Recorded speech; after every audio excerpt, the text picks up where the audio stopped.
ስለዚህ እናንተን መስለው በመካከል የሚገኙ የበግ ለምድ ለብሰው በመካከላችሁ ይገኛሉ የተባሉት አይነት ሰዎች ሐሳዊ መሲሆች ናቸው። እነዚህ ሰዎች መንግስት እንዲኖር እንጂ ህዝብ እንዲኖር አይደለም እየሰራ ያለው። ስለዚህ ህግ የሚያከብረውንም ህግ የማያከብረውን ለምሳሌ በጫካ ያለው ህግን አላከብር ካለ ተዋግቶ ወይም ተታክሶ እሱን ህግም ሊያከብር ማድረግ ወይም እሱ ወይም እንዲጠፋ ወይም እንዲደራደር ማድረግ ነው አንዱ።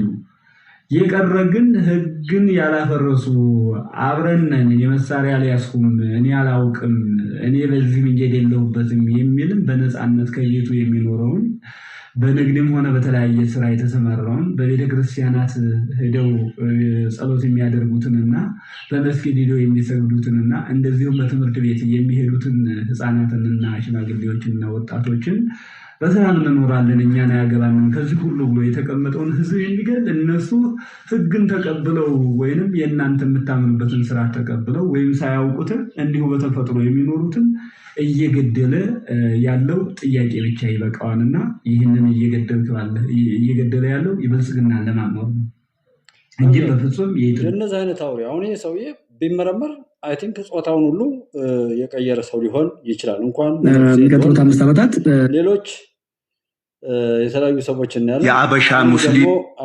የአበሻ ሙስሊም የተባረከ ነው። አንድ የምነግራችሁ ነብዩ መሐመድን ክብርና ረመት በሳቸው ላይ ይሁን ከልቤ ወዳቸዋለሁ። ለምን መሰላችሁ ወዳቸው? እሳቸው የተወለዱት መካ ነው፣ ያደጉትን መካ ነው። ነገር ግን ስለ መካ ከመጻፋቸው በፊት ስለኛ አገር ቅድም አባቴ ፕሮፌሰር እንዳሉት እውነተኛይቱ ምድር እንደገና ደግሞ መርቀዋታል።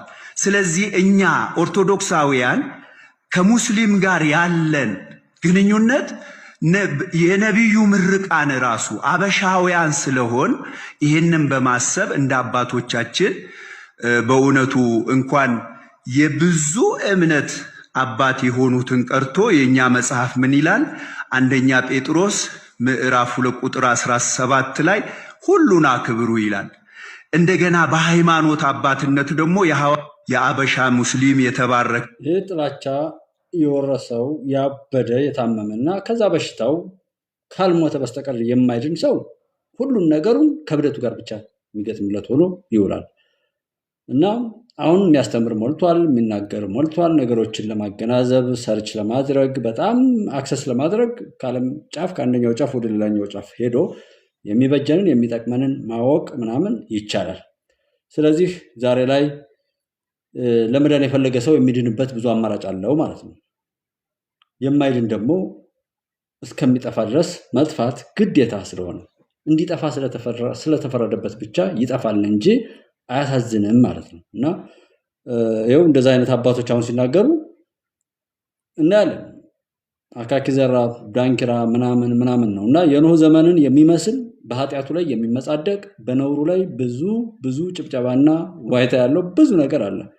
የተከበራችሁት ወንድሞቼ ጥቂት ብንሆንም አብራችሁኝ ያላችሁት እንትረፍ እናትርፍ ባለጌ ይራገጥ የፈለገው ነው። እኔና እናንተ ብቻ ራሳችንን ከቆሻሾች ክፉ ወጥመድ ራሳችንን ጠብቀን ዓለም ላይ ካለውም ከሚመጣውም ክፉ የጥፋት መቅሰፍት ወይም የፈጣሪ ቁጣ ራሳችንን ለማዳን ጥረት ማድረግ ነው። ምክንያቱም በዘራነው ነው የምናጭረው። የዘራናትን ብቻ ነው የምናጭረው። አይዟችሁ፣ ምንም ካልተነካካችሁ አይነካችሁ። እሱም ብቻ ነው የአበሻ ሙስሊም። ከዛ ውጭ ያለ ደግሞ ያው አይተርፍም ነው። ስለማይተርፍ እንትን ማለት ነው። ግን አንዳንድ ቦታ ላይ ምንድን ሆነው ነው እነንቶኔ ሁሉ በጣም ተናደዋልና አይዟችሁ በሏቸው እስኪ። ይሄ ስቱዲዮ እንኳን መከራየት የማይችል አሉላ የሚባል ቦዘኔ ሂውማናይዘር ስቱዲዮ እንኳን መከራየት የማይችል አሉላ የሚባል ቦዘኔ ሂውማናይዘር ፕሬዴተር አይደለም ይበልና ይውጣ። this is the right time አሉላ የምትከስበት። ምክንያቱም አሉላ ራሱ በራሱ መጥቶ ማኖ ነክቷል። ራሱ በራሱ መጥቶ ቅርቃር ውስጥ ገብቷል። በአሜሪካ ህግ መሰረት አሉላ ያደረጋቸው ነገሮች ትልቅ ወንጀል ናቸው። 3 ትላልቅ ህግጋቶችን ጥሷል። አንድ ቦዘኔ ታክስ እንኳን የማይከፍል ከአንድ ሲቲዝን የሚጠበቀው አሜሪካ ውስጥ ሲምፕልስት ቲንግ ከአንድ ሲቲዝን የሚጠበቀው ታክስ መክፈል ነው። ታክስ እንኳን የማይከፍል ሰው ነው። እንግዲህ ያውም የአሉላን አድራሻ የምታውቁ ሰዎች ካላችሁ ፕሊዝ ሜሊንግ አድራሻውን አሉላ የሚገኝበት ለነገሩ ሆምለስ ነው፣ ቤትም የለውም አሉ። እኔ ደጋግሜ ደውዬ ስጠይቅ አይ ኒድ ሂዝ አድሬስ፣ ምክንያቱም ወረቀት ሊሰጠው ይገባል። ሊሰጠው የሚገባ ወረቀት አለ፣ ከሎየር የተጻፈ ደብዳቤ አለ ብዬ አድራሻ የለውም ያሉ። ፕሊዝ አሉላ የሚባልን ሰው አድራሻውን የምታውቁት ሰው ኮንታክት አድርጉ። ምክንያቱም ዶክሲንግ ቫዮሌሽን ኢዝ አ ክራይም። የሰዎችን ማንነት እየገለጠ ሃርም አደጋ እንዲደርስባቸው ማድረግ ወንጀል ነው፣ ወንጀል ነው፣ ወንጀል ነው። እንደገና ፍሪደም ኦፍ ስፒች ፍሪደም ኦፍ ኤክስፕሬሽን ባለበት ምድር ላይ ሚዲያ ላይ የሚወጡ ሲቲዝኖች አሉ ብሏል። አጌንስት ኮንስቲቱሽን የስቴት ሎ የፌደራል ሎ ብቻ ሳይሆን ኮንስቲቱሽኑን አጌንስት በሆነ ነገር ሁሉ ወጥቶ ተናግሯል። አሉላ የራሴን ቤተሰቦች የኔን ቤተሰቦች ነው የራቁ ቦታችሁን ላኩልኝ ያለ። ስለዚህ this is the right time አሉላ የሚባለውን ሰው ለፍርድ የምታቀርቡበት። ትላልቅ ወንጀሎችን ነው የሰራው። ስቱዲዮ እንኳን መከራየት የማይችል አሉላ የሚባል አንደኛው የባንዳነትን ክፉ በሽታ የምታዩት መጨካከን መባላት ነው። ተረኛ የዛሬው ገዳይ ነገ ተገዳይ ነው። የዛሬው ዘራፊ ነገ ተዘራፊ ነው። ተረኛ ሌባ፣ ተረኛ ተሰራቂ፣ የዛሬው ደፋሪ ነገ ተደፍ፣ ተረኛ ገዳይ፣ ተረኛ ተገዳይ እየሆነ የሚገድበት አንድ ቦታ ላይ ቢሆን መናከስን መባላትን ብቻ የባህሪው መገለጫ አድርጎ የሚካሄድ ነው። አሁንም ዛሬም ይሄንን የምናሳየው ከዚህ ሁኔታ ጋራ ጦርነት ባህላዊ ጨዋታችን ነው ብሎ አሉላ ሲናገር በቃ እንበር ተጋዳ ላይ ጀግና የትግራዊ ልጅ አይ ያን ሁሉ ነገር እኮ ተባልተን አባልተን ከስረን የቀረ ነው፣ ከዚህ በኋላ ማቆም አለብን ሲባል አሁን የሚባለው ነገር ጌታቸው ረዳ ኢትዮጵያን ለማፍረስ ሲኦል ድረስ እንሄዳለን ሲል ጀግና ኖ፣ ከዚህ በኋላ ቆሜ ተቸንክሬ የቀረው የተፈጠርኩ ሰው አይደለሁም፣ ተጸጽቻለሁ። ስለዚህ ከዚህ በኋላ ሌላ ሰው እንዲሞት አልፈቅድም። እንዳይሞት የማደርግበት ምንም አይነት አማራጭ ካለ አደርጋለሁ። ወጣ ገባ በምንልባቸው 10 ቀናት እንኳ ሲጓተት መዳን የሚገባቸው ብዙ ወጣቶች አልቀዋል። ቶሎ ብንፈራረም ኖሮ እነዛን ወጣቶች እናተርፍ ነበር ብሎ ሲጸጸት የሚጸጸት ሰው፣ ወደ ቀልቡ የሚመጣ ሰው፣ ሰውነቱን የሚያይ ሰው፣ ወደ ንስሐ የሚገባ የሚቶብት ሰው በባንዳዎች ዘንድ በቃ ሰነፍ ነው። የነሱ የረከሰ ነገርን እስከ ቀብሩ ድረስ ይዞ ካልሄደ በቃ መቀለጃ ነው። ይህ አንዱ የእብድ ውሻ ያዘው ነው የምንለው። ብዙ ሰዎች አሁንም ማወቅ የትኛውም ቦታ ላይ ያላችሁበትን ነገር እስከ መጨረሻው ውጤት ማሰብ፣ እስከ መጨረሻው ማሰብ፣ እስከ መጨረሻው ማሰብ። ያን እያሰባችሁ ማውራት መብታችሁ ነው።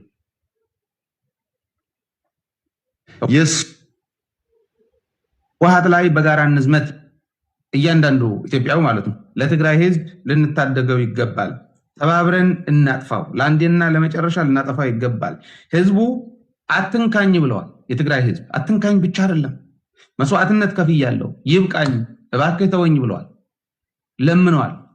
3 ዓመት ሙሉም በራሳችን ሌቦች አንከራተውናል። ህዝባችን አንከራተዋል። ህወሓት ላይ በጋራ እንዝመት። ቲክቶክ ላይ ምንም ኮሜንት የማይጽፉ ብዙ ሰዎች ናቸው ኢንተራክት የሚያደርጉ ይለኛል። እና መጻፍ ካልቻሉ ምን ላረገው ነው? ቲክቶክ መጻፍ የሚችሉ የሰዎችን ሀሳብ ምንም ማድረግ አልችልም። እኔ መናገር ነው እዚህ ጋር በረባ ባረባው ላይ አይዶን ነው። እኔ ቲክቶክ ላይ ያለ ፕላትፎርም ለምን እንደሆነም ማለት ነው። እና አርጎ አታርጎ አይደለም፣ ሰዎች ራሳቸው አምነው እንዲያደርጉ ነው። ላረጉበት ነገር ኃላፊነት እንዲወስዱ ነው እኔ ላስተምር የመጣው። ሲጀመር አዲስ ሀሳቤና አመለካከትን ማድረግ ነው። በሰዎች ትዕዛዝ የሚያጨበጭቡ ሰው ሲጎተጉታቸው ለይስሙላ ለዚህ ዱንያዊ ባህሪ የሆነ ግርግር የሚፈጥር ሰው አይደለም እንዲፈጠር የመጣሁት። ሰዎች ምንም ነገር ሲያደርጉ እንኳን አደረግኩት ብለው በራስ መተማመናቸው አስበው አውጥተው አውርደው የዛ ጉዳይ ባለቤት ሆነው እንዲሰሩ ነውና ኮመንት ይጻፉ አይጻፉ ነቲንግ። ቲክቶክ ትሰማለህ መቼም እና አይዶን ነው። እኔ ጀስት አበረታችን ባይሆንም ማለት ነውና ቲክቶክ ላይ እንደዚህ እያየሁት ነበረ። ሰው ትራንዛክሽን አልጻፉም፣ ኮመንት አልጻፉም፣ በቃ አይጻፉ። ዩቲዩብ ላይ አይጻፉ፣ ላይክ አያርጉ መብታቸው ነው። ምክንያቱም ሁሉም የዘራው ነው እያልኩ እኮ ነው እየተናገርኩ ያለሁት። ሰው የዋለበትን እንዲያገኝ ነው የምሰራው። የዘራነውን እንድናጭር ነው እየሰራ ያለው ሰው። ሁሉም ሰው ምኞቱ እንዲሳካለት ነው የምሰራው።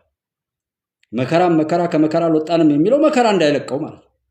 አይ ምንም ችግር የለ እኔ ለመፍትሄው እሰራለሁ፣ እኛ ለመፍትሄው እንሰራለን፣ አብረን እንቆማለን፣ ከገባንበት ችግር እንወጣለን የሚለው ደግሞ ከችግር መውጣት እንዲሳካለት ነው።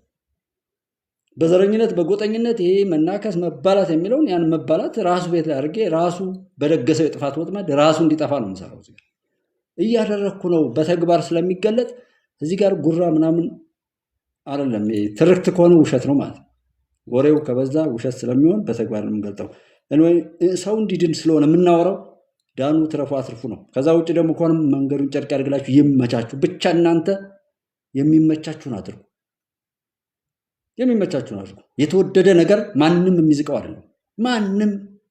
ማንም ወርቅ ዝም ብሎ በየመንገዱ ወድቆ ቢገኝ ኖሮ ማንም ዋጋ አይሰጠውም ነበር። ስለዚህ ማንም ሰው የዋለበትን አይርሳ።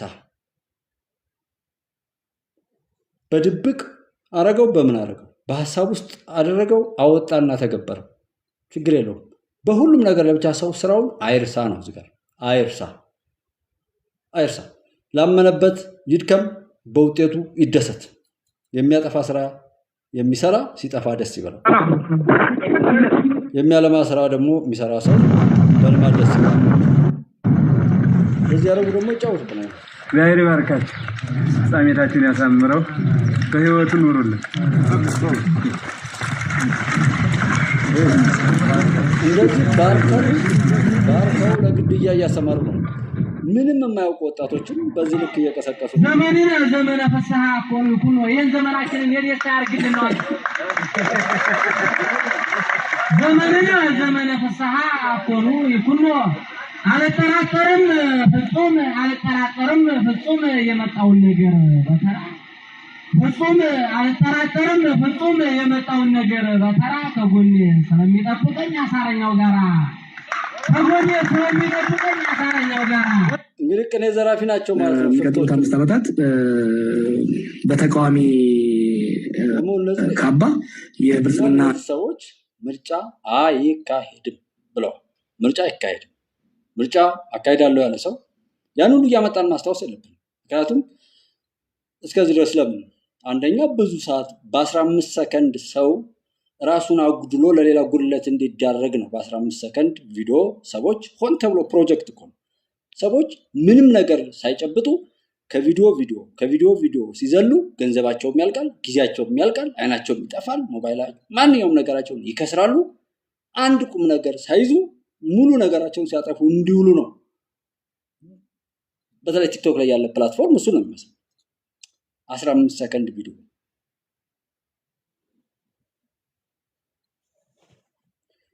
እንደዛ አይነት አይደል። ምርጫ አይካሄድም ምናምን አሉ። ችግር የለውም። አሁንም እኛ ሀገር እንዲኖረን ነው። እኛ እዛው ቦታ ላይ ያለ ነው። እኛ ህይወታችንን ነው ለማስተካከል የምንሰራው። ሌላው እንደ አማራጭ ነው የሚሰራው። እንደ አማራጭ የሚሰራው ምናልባት ይህን ስላወራ ገንዘብ ሊያገኝ ይችላል። በየትኛውም ቦታ ላይ ደግሞ ሰውን ከሰው ሊያጣላ የሚችል መገዳደልን መጣላትን ሊያመጣ የሚችል ነገር ለማጥፋት የምንሰራው እዛው መሬት ላይ ቁጭ ብለን ነው። ከፈልነው የሚል ኃይል የለ። የሆነ ነገር አደረገ የሚል የለ። ያው ገዳዩ ነው ያን የተቃረነውን ሁሉ እገልሃለሁ የሚል ያው ብልግናውን ነው የሚገልጥ። ስልታዊ አካሄድም የለም። በዛ ሁሉ መካከል ግን ያው እዚህ ደርሰናል፣ እንቀጥላለን። ስለዚህ በዚህ ሰዓት ላይ ሰው መዳን ከቻለ ጥሩ አማራጭ ነው። መዳን የማይችል ደግሞ አይድንም። ጠቢቡ ሰለሞን ነቢዩ ሱለይማን እንደተናገረው እግዚአብሔር ያጠመመውን ሰው ሊያቀናው አይችልም ይላል። እና ጃዋር አይደለም ምን ያው እነዚህ ማመጣቸው ሰዎች አይደለም ችግራቸው። የነዚህን የዘረኝነትና የጥፋት ጡጦ እየጠቡ በያሉበት ራሳቸውን ለማጥፋት ሲጋጋጡና ሲላላጡ የሚውሉ ሰዎች ናቸው። እንዲድኑ እምለውም የሚያናድዱኝም እነሱ ናቸው እንጂ ጃዋር ማስራው ነው። ጃዋር ዛሬ በቃ ቶፕቻለሁ እንኳን ደስ አላችሁ ብልጽግናዎች ስላሸነፋችሁ ወይ ኢትዮጵያ ስላሸነፈ የኢትዮጵያ ሕዝብ ስላሸነፈ ብሎ ቢመጣ አንደኛ እንቀበለውም። ባህሪያችንን የምታውቁት ነው። ባህሪያችን ራሱ የሚቀበል አይደለም። አጠፋ ገፋ አድርጎ ወደ ገደል መጣል አይነት ነው ልምዳችን ነው። ቀብር ላይ የምንሰበሰብ አይነት ልምድ። ከዛ እንውጣ፣ ትርክታችን ይስተካከል። የሚሰሩ ሰዎችንም በስራቸው እንሞግት፣ የማይሰሩትንም ያንን ጠቅሰን እንተች። እኛ ንጹህ እኛ ከየትኛውም ነገር ላይ የኛ ማንኛውም ተሳትፎ ሀቅና እውነት ነፃነትና እንደዛ መሰረት ካለው በዛ መርህ ሌሎችን ማምጣት ነው። ከዛው ሲመች አብሮ እየሰረቁ ሲመች ደግሞ አፍን መክፈት ሌላ ነገር ስለሆነ፣ ምክንያቱም እንተዋውቃለን በንግዱ ዓለም ምን እንደሚሰራ። በየመስሪያ ቤቱ ላይ ከሚቀበለው ይልቅ አቀባዩ ነው የማይገባውን ፍላጎት ይዞ የሚመጣው። እውነተኛው ነው። ይህንን እያሽሞነሞኑ ብንሄድ ምን ዋጋ አለው? እንዲፈታ ነው እዚህ ቤት ምናምን አውርቶ ለመውጣት አለ። እና አሁን ትግራይ ላይ ብቻ ባለው ምናምን ከሆነ ሌላው ቦታ ሰላም ሆኖ፣ ሌላው ቦታ መረዳዳት ሆኖ፣ ሌላው ቦታ በቃ እንደዛ መሆን ነበር። ዛሬም ይቆጨል። አብሮን ካለ ሰው ጋር እንታረቅ። ይቅር ባዮችን ነው። የሰውን ችግር ለመሸከም ለመፍታት አቅም እንፍጣ። ቅንነት ይኑረን።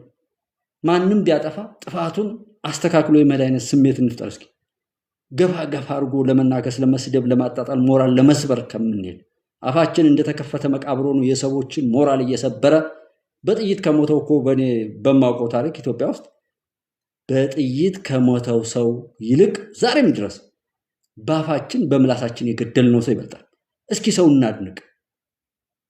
እንኳን ጎበዝ የሆነው ጎበዝ እንኳ ባይሆን እናበርታው። ጎበዝ ብለን እናጠንክረው። እስኪ ድጋፍ እናድርግለት። መነጽራችን ይስተካከል። አንዴ ሰርቆ የመጣን ሰው መልሶ እንዲሰርቅ ነው የምናደርገው።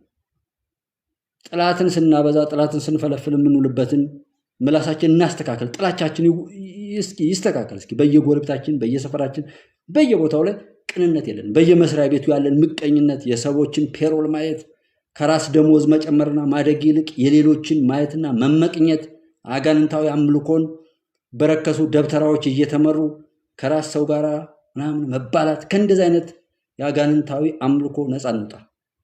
እንደዚህ አይነት በቻልነው አቅም ሰዎችን ማስለቀስ ላይ ስንሰራ ውለን እንደገና ደግሞ ሰዎች ሞቱ ብሎ ማልቀስ ሁለት ጊዜ ኃጢአት ነው እና ጀዌ እሱ የሚሸከመው ካለ ምን ችግር አለ? ስር ሆነው ይቀጥላሉ ማለት ነው። ቃሉን ከጠበቀ አንድ 45 ወንበር በፓርላማ ለተቃዋሚዎች እና ለሚባለው ኢንዲፔንደንት ካንዲዴት ለሆኑት አንድ 45 ወንበር እንደሚሰጥ ቃል ተገብቷል። ያን ቃል ከጠበቀ እነዚያ ሰዎች ይገባሉ። አንዳንድ ጥያቄዎችን ይጠይቃሉ ማለት ነው። ካበዙት ደግሞ ያው እንደ ታዬ ደንዳና እንደ ክርስቲያን ታደለ ዘብጥያ ይወርዳሉ። አንደኛ ምርጫ አይካሄድም ያለ ሰው ስለ ምርጫው ድህረ ምርጫ ላይ ማውራት አይችልም። አንደኛ ዝም ብሎ መርህ የሌላቸው ጋጥ ወጦችና በየቦታው ሰው እየተከተለ የሚያደምጣቸው በረከሱ ቁጥር የበለጠ እንዲረክሱ እያደረገ የሚሄደው ተከታዩ ነው። አሁን የማይቀየሩ ሰዎችን ባለጌዎችን እንዲባልጉ ያደረጋቸውም አድማጭ ተመልካቹ ነው። ከብልግናቸው እንዳይመለሱ ያደረጋቸውም አድማጭ ተመልካቹ ነው። ተከታዩ የሚከተላቸው ሰው ነው ባለጌው። መሳይን የሚከተለው ሰው ነው ባለጌው። ደረጀን የሚከተለው ነው። ኤምኤስን የሚከተለው ሲነቃ መቆም ነበረበት። በቃ ማርያማዊትን በለው ስታሊንን በለው የሚከተለው ሰው ነው ባለጌ እንጂ እነሱ አይደለም። እነሱ እስኪታወቁ ድረስ ነው ባለጌ መሆን የሚችሉት። ከታወቁ በኋላ ጀዋርን የሚከተለው ነው ባለጌ። ነውረኛው ተከታዮቻቸው ናቸው። ጠማሞች የሚከተሏቸው ሰዎች ናቸው። እነሱ እኮ ልመለስ ቢሉ ጠማማው አድማጭ ተመልካቹ ነው። በሚዲያ ላይ ብዙ ሰው አያለው ባለጌዎችን አባልጎ ከብልግናቸው ነፃ እንዳይወጡ ገንዘብ እየሰጠ ሱፐርቻት እያደረገ ቲክቶክ ላይ አንበሳ እያወረደ ዶላር እየሰጠ ምን እያለ ኃጢአቱን በኃጢአት ውስጥ የተዋጠ ነገር አድርጎ ያመጣ ይመስል እናያቸዋል። ያስጠላል። ባለጌው ተከታዩ ብልጽግና ጭንቅላት ቢሆንማ የቀነጨረ ጭንቅላት እነሱ የተበጣጠነ ምግብ ሳይበሉ ያደጉ ያው ታውቁታላችሁ። 95 ከመቶ የኢትዮጵያ ባለስልጣን የቀነጨረ ጭንቅላት ነው ያለው። የተበጣጠነ ምግብ ሳይበሉ ያደገ ስለሆነ ማለት ነው። እንደ ብልጽግና ጭንቅላት ቢሆንማ የቀነጨረ ጭንቅላት እነሱ ይሄው ኢትዮጵያ ስትፈርስ ቁጭ ብዬ በማየት እድለኛ ነኝ አላደለም። ከዛ በኋላ ስታሊንን የሚከተለው ሰው ነው ፍርስራሽ፣ ሀገር አፍራሽ፣ ምኞቱ ሁሉ የፈረሰ የተዋረደ ስታሊንን ያንን ተከትሎ የሄደ ሰው ነው። ስታሊን አይደለም ዓላማውን ተናገረ። በቃ ዓላማውን የኔ ዓላማ እነዚህ ኢትዮጵያ ትቀጥላለች። ሰውነት፣ ኢትዮጵያዊነትና ሐቀኝነት የችግሮቻችን ሁሉ መፍቻ ቁልፍ ናቸው። ይሄውን ይሆናል፣ ከዚህ ውጭ አይሆንም። ዘመን ተቀይሯል። ለሰው ልጅ የጀግንነቱ ምንጭ ጊዜ ነው። ጊዜ ተቀይሯል። አትሙቱ፣ አትግደሉ። ምንም ብዬ እኔ ብቻ ብቀር እንኳን ስንት ጀግና ያለባት ኢትዮጵያ፣ ስንት ጀግና እናት አባቶች ያሉባት ምድር ላይ ሁሉ እንደው እኔ ብቻ እንኳ ቢቀር እናንተን አጥፍቼ ኢትዮጵያን አስቀጥላለሁ ብዬ በድፍረት ከኔ በላይ በድፍረት የተናገረ የለም። ከማውቀው አንጻር ነው እንደዛ የተናገርኩት። ዝም ብሎ አርቶ ኩርሲ አይደለም። እንደዛ ብዬ የሚገርማችሁ ባለፈው የምርጫ ውጤቱ የተገለጠለት ኢትዮጵያ አሸነፈች፣ የኢትዮጵያ ሕዝብ ታላቅነቱን አረጋገጠ ይላል ርዕሱ። አሁንም አረጋግጧል። ሶሻል ሚዲያ ላይ ግን ጸረ ኢትዮጵያ የሚበዛበት የኢትዮጵያ ጠላት፣ አስመሳይ፣ ከሃዲ፣ የተረገመ ነው። ነገ በቤቱ የኃጢአቱን ፍሬ የሚበላው በጣም ብዙ ሰው እንዳለ አይቻለሁ። በዛ ቪዲዮውን ማየት ይችላል። ኢትዮጵያ አሸነፈች፣ የኢትዮጵያ ሕዝብ ታላቅነቱን አረጋገጠ። ዛሬ ያሸነፈችው ኢትዮጵያ ናት። ዛሬ ያሸነፈው የኢትዮጵያ ሕዝብ ነው። ብልጽግናን በሉት ሌሎች ፓርቲዎች አደራ ተቀበሉ እንጂ አላሸነፉም። የሚያሸንፉት የተሰጣቸውን አደራ፣ የተሰጣቸውን አማና በአግባቡ ከተወጡና ህዝብን የፈለገውን ካሳኩ ነው የሚያሸንፉት የሚል ነው። አደራ ተቀበሉ እንጂ አላሸነፉም። የሚያሸንፉት ግዴታቸውን ሲወጡ፣ የተሰጣቸውን አደራ ሲወጡ፣ ሲጠብቁ ነው ይላል። ኢትዮጵያ አሸነፈች። አሁንም ኢትዮጵያ ታሸንፋለች። ጥንቅር ብሎ ይቅር ሰው አየው። ኢትዮጵያ ታሸንፍ። በቃ ስለ ሺህ ይኑር አይኑር ጉዳዩ አይደለም። ስለ ሺህ ይዩት አይዩት ጉዳዩ አይደለም። እሱ ነት ኢትዮጵያ ግን ታሸንፍ፣ የኢትዮጵያ ህዝብ ያሸንፍ። ዋናው ዓላማ እሱ ነው። ዋናውና እዚህ ጋር ወጣን ግብግብ የምንገጥመው ብዙ ችግሮች አሉ። ነገ የሚወጣ ዛሬ ብንናገረው የውስጣችንን ዛሬማ ለልመና ነው የሚመስለው። በችግር ውስጥ ሆኖ ደግሞ ሀገርን ማገልገል ትልቅ እድል ነው። ትልቅ እድል እና እስከ ቤተሰባችን ድረስ የምንሰቃየውን እናውቀዋለን። አሸንፈናል፣ እናሸንፋለን። ሐምሌ 8 ጀምሮ ሀገራዊ ምክክር ኮሚሽን ይቀጥላል። ከዛ የባህር በሩ የመጨረሻው ማህተም 3 አጀንዳዎችን እንመታለን። አሁንም የኢትዮጵያ ጠላቶች ፍንድት በሉ፣ ንድድ በሉ፣ ቅጥል በሉ። እንዳስቆረቱ ይሁዳ ዋይ ዋይ ብላችሁ ራሳችሁን አንቃችሁ እስክትገሉ ድረስ ጉባለች ኢትዮጵያና አብረውት ያሉ ጀግና የኢትዮጵያ ልጆች ይሰራሉ፣ ኢትዮጵያን ያሻግራሉ።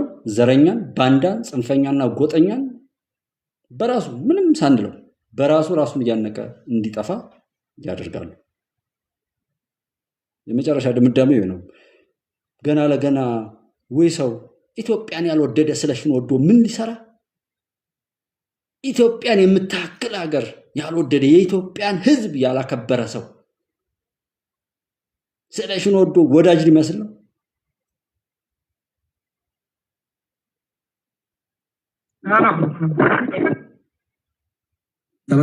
አንዳንዱ በየቦታው ልኩን እያገኘ ይቀጥላል። ያ ግዴታችን ነው። ኢትዮጵያን ማሻገር ግዴታችን። ለዛ ነው አሁን የቅድሙ መነኩሴ ሲናገሩ ብዙ የሚያዩ ሰዎች ናድ ብለው ልም ሲሉ አያቸዋለሁና በቃ ያ ረሱሉ ነቢዩ መሐመድ ሰለላሁ ዐለይሂ ወሰለም ያላህ እዝነትና በረከት በላያቸው ላይ ይሁንና ነው። ፈጣሪ እኮ ነው ያከበራቸው። ያገኘውን ሰው ሁሉ መናድን የለመድነው በጣም የሚያሳዝን ነበረ። እሱ ሪፖርት አድርጌላቸዋለሁ። ማይክ ሀመር ለኔና ለጻድቃን ብቻ ለብቻችን የነገረን ነገር ነበረ። እሱ ሪፖርት አድርጌላቸዋለሁ እዛ ጽሁፍ ላይ። ይሄ የተባለ ስለዚህ 7 ሰዎች ነን። እዛ ውስጥ ያለ ሰው ነው። ይሄ ሰው ሰላም አይፈልግም። በእኔ እምነት የፖለቲካ ሊደርሽፑ ለሰላም የነበረው ዝግጁነት ኦልሞስት ዜሮ ነው። ይሄን በግምገማችን ያየነው ነው። ምንም እንትን የለውም። ምንድነው የሚያጡት ሰላም ቢመጣ? እንዳልኩ ምንድነው የወንጀል ኢንተርፕራይዝ ነው ብዬ ነው ማምነው ነው። ይሄ ፖለቲካ አመራር አይደለም። ጠቅላላ የህወሓት አመራር እኮ ሰላም ነው የሚፈልገው። ጠቅላላ የህወሓት አባል እኮ ሰላም ነው የሚፈልገው። እዚህ ውስጥ እዚህ ግርግር ውስጥ እናተርፋለን የሚሉት ተጠያቂ እንዳንሆን ብለው የሚሰጉት ካልሆነ ሰጋር አብዛኛው ሰው ሰላሙን ነው የሚፈልገው። ፕሪቶሪያ ስልጣንን አሳጥቶኛል ብሎ ሲሟገት ሰማዋል። ኦልሬዲ ያደረግነው ምርጫ ሰርዘን ተስማምተን በህገ መንግስት ልናደር ነው ፈርሞት ነው የመጣነው። ምን መንግስት ይኖርሃል ምርጫው ከተሰረዘ? በምርጫው መሰረት የተቋቋመው መንግስት አፍርሰው መጡ ተብለን ከሆነ ከሃዲዎች የተባለው እነዚህ ሰዎች ግን ጸረ የትግራይ ህዝብ ጥቅም ስለሆኑ እነዚህን ሌላ እኮ አሳልፈን መስጠት የለብህም። ህዝቡ ራሱ እንዲያውቃቸው አንቅሮ እንዲተፋቸው ተግባራቸው መገለጽ መቻል አለበት። ሌቦች ናችሁ መባል መቻል አለባቸው። ከትግራይ ህዝብ ጥቅም ጋር የተያያዘ ምንም አጀንዳ ያላቸው፣ ከሰላም ጋር የተያያዘ ምንም አጀንዳ ያላቸው እንግዲህ ከጌታቸው ረዳ በላይ እንደ ጠላት አርጎ ባየበት ላይ እንደ ጠላት የተናገረውና ከዛ ተወብቻለሁ ተጸጽቻለሁ ብሎ ከመጣ በኋላ ደግሞ ሚስጥሮችን ያውቃል። ከሱ በላይ ማንን ትልል ነው? እሺ ተውት። እንደው ብዙ በዛው ማይዱን እንዳልኳችሁ አይዱንም ነው እንደው ህልመኛ ሆኖ እዛ ጋር ቢሆንም የሚል አይነት ውስጥ ያላችሁት ወንድሞች ወያኔ ቢመጣ ምን ይፈጠራል ብላችሁ ወያኔ አይደለም እዚህ እንደው ባለበት የትኛውን ቦታ ላይ እንደው በህይወት ቢኖር ምን የሚፈጠር ይመስላችኋል? እስኪ አስቡት። አሁን ያለችው ዓለም እኮ አሁን ባለው አስተላለፍ አትቀጥልም። እንደዛ መስሏችሁ ነው? አትቀጥልም።